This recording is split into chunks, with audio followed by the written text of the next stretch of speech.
Si por algo es codiciado ser vocal del Consejo, aparte del sueldo y tratamiento de secretario de Estado, es porque desde ahí se puede contribuir a sancionar o a elevar a las alturas a un juez amigo.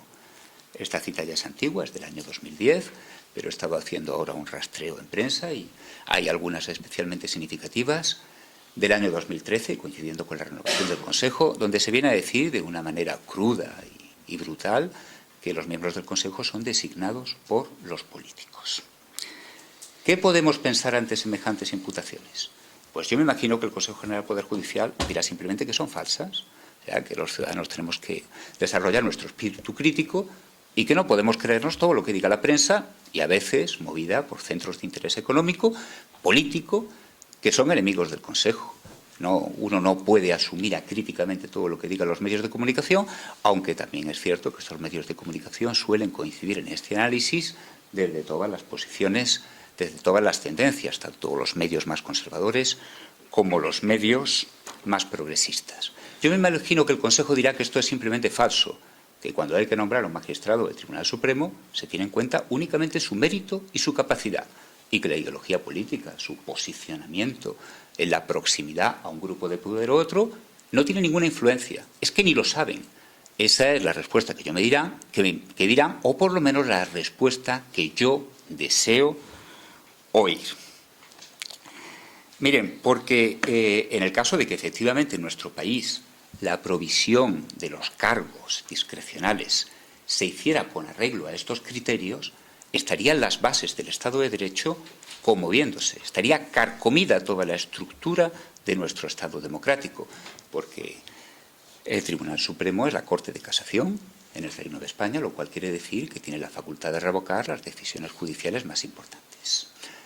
Yo me quiero remitir al reglamento precisamente aprobado por el Consejo con fecha de 25 de febrero del año 2010, donde se regulan estos nombramientos, estas provisiones de cargos discrecionales. Y se dice con toda claridad, que los criterios son de mérito y de capacidad. Pero no solamente eso, sino que además son criterios objetivos y transparentes. Y objetivos quiere decir que la decisión que se tome puede evaluarse en su mismo resultado, independientemente de cuál sea el observador, tanto si es de derechas como si es de izquierdas, si está próximo a un partido o si está próximo a otro.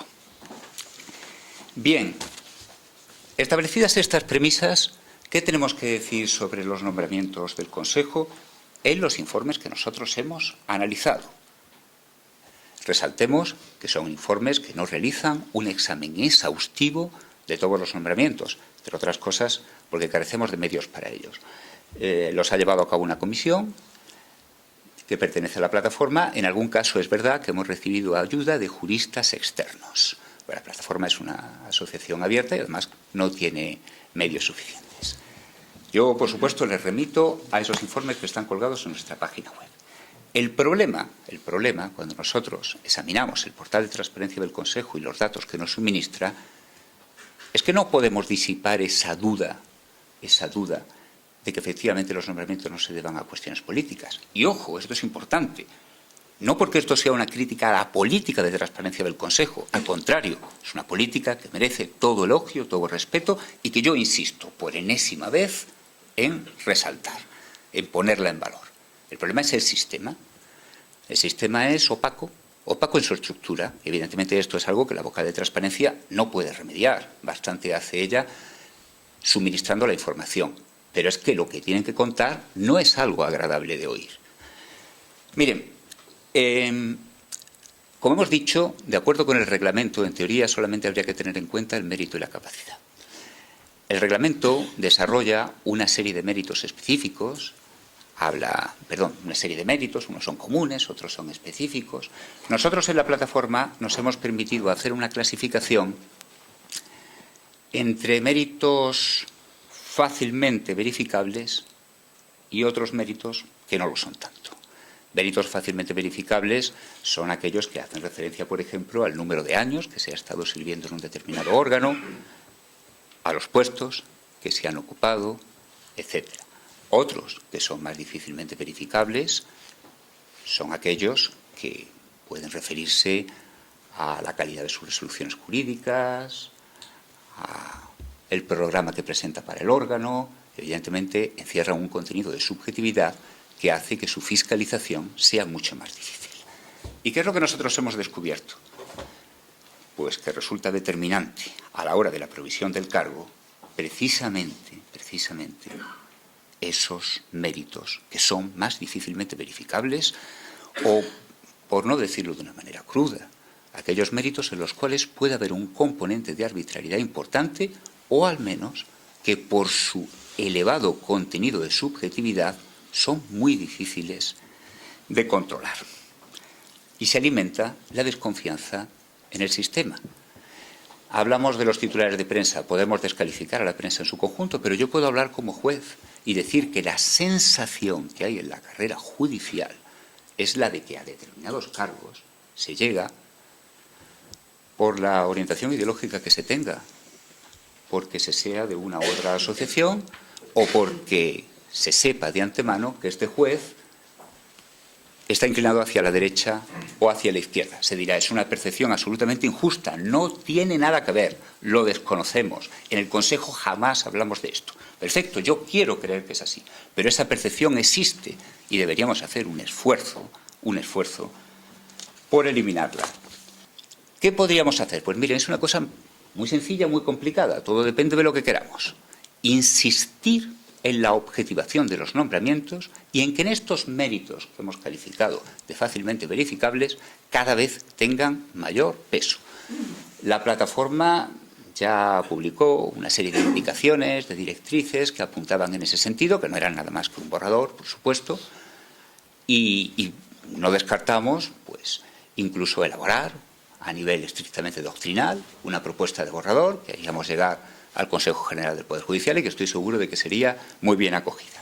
Yo quiero que traigamos a colación, que recordemos, una sentencia de 31 de octubre del año 2011 del Tribunal Supremo que denegó una petición que se formulaba por algunos magistrados en virtud de la cual se decía que el nombramiento de estos cargos discrecionales tenía que estar regido según parrillas objetivas. Evidentemente, pues en los términos en los que fue planteada la pretensión y con arreglo a la legalidad en ese momento vigente, pues posiblemente la sentencia del Tribunal Supremo era correcta. Pero eso es de lege data, eso es lo que hay.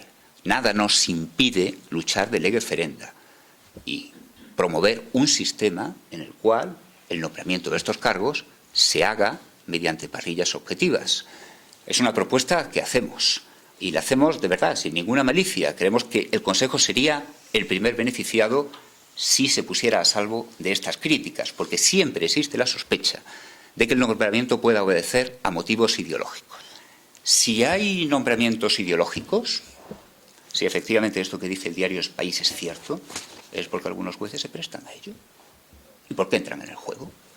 Porque se quieren manchar la toga con el polvo del camino. Muy bien. Sepan, sobre todo los que no son miembros de la carrera judicial que estén aquí, todos los que nos puedan oír, que esos jueces tendrán que asumir su responsabilidad política y la cuota que les corresponde de descrédito de nuestra justicia ante la ciudadanía. El pueblo español no entiende esto que dije al principio, que un determinado cargo se pueda cubrir por proximidad ideológica. Y eso que hay algunos sectores doctrinales que lo han defendido. Han dicho el Consejo General del Poder Judicial es un órgano político, luego es lógico que su composición sea política. Es una postura que hay quien la defiende, es una postura que yo no comparto, pero lo que rechazo radicalmente es la hipocresía.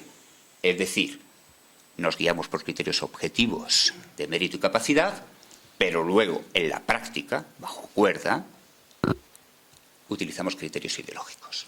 Hay una argumentación, yo diría que casi filosófica, que justifica un sistema de esta naturaleza. Y es el decir, bueno, el Consejo General del Poder Judicial es un órgano político, luego hace política, luego es lógico que su composición, de alguna manera, esté condicionada por la ideología. Y qué mejor ideología que la de los representantes del pueblo español, que forman parte de las cámaras parlamentarias, de las Cortes. Este argumento, expuesto abstractamente, como un animal disecado en un laboratorio, puede parecer plausible, pero en realidad encierra una falacia enorme. Porque yo concedo que puede haber determinadas funciones del Consejo General del Poder Judicial que tengan una naturaleza política.